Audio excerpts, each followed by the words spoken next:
We're gonna paint our background using a Q-tip. I'm gonna show you how to make snowflakes. I'm gonna show you how to make dots. If you do not want to make a snowflake, you do not have to. If you just wanna do dots, that is fine. So I'm actually gonna fill up this whole paper, even though when I cut it out, my bear is gonna cover up most of it. I'm still gonna have fun and do my whole paper. So you're gonna dip your Q-tip in the paint, and of course the dots are pretty easy. You just dot, dot. You wanna make sure you have enough paint on there and do it kind of gentle. You don't wanna be like super rough with it, otherwise your Q-tip starts to fall apart. Now, if you wanna make a snowflake, you're gonna draw a line with your Q-tip, like this, a vertical line straight up and down. I'm gonna get a little more paint on there. Okay, and then over that line, I'm gonna make an X. So I'm gonna go one part of my X, another part of my X, and the secret is to not push very hard. If you push really hard, it doesn't work as well, okay? And then I'm gonna make circles on the end, like this.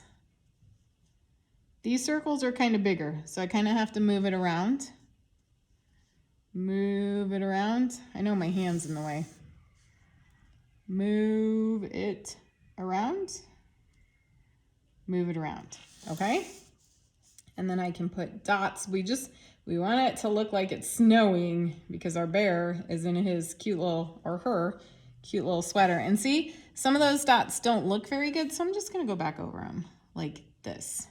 And if you do snowflakes, I would do them on the edge because remember, your bear is gonna cover up most of this paper. So over here, I'm gonna do another snowflake. Straight line, X,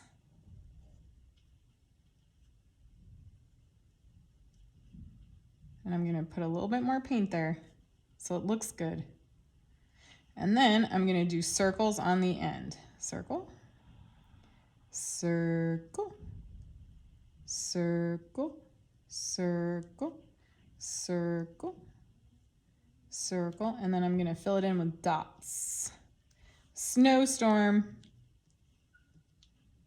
I think I'm gonna show you one more time. That way you guys really have got it. Okay, so I'm gonna do it over here.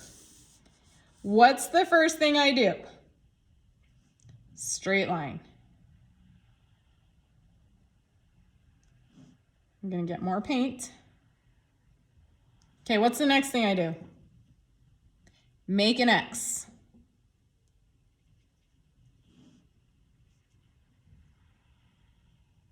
What's the last thing I do?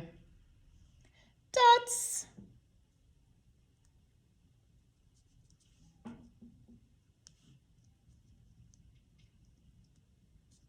And then of course, I fill it in with little snow flurries. And you can even do it 2 times. Go back over it so it looks really white. Because if you do it 1 time, sometimes it doesn't get enough paint on there.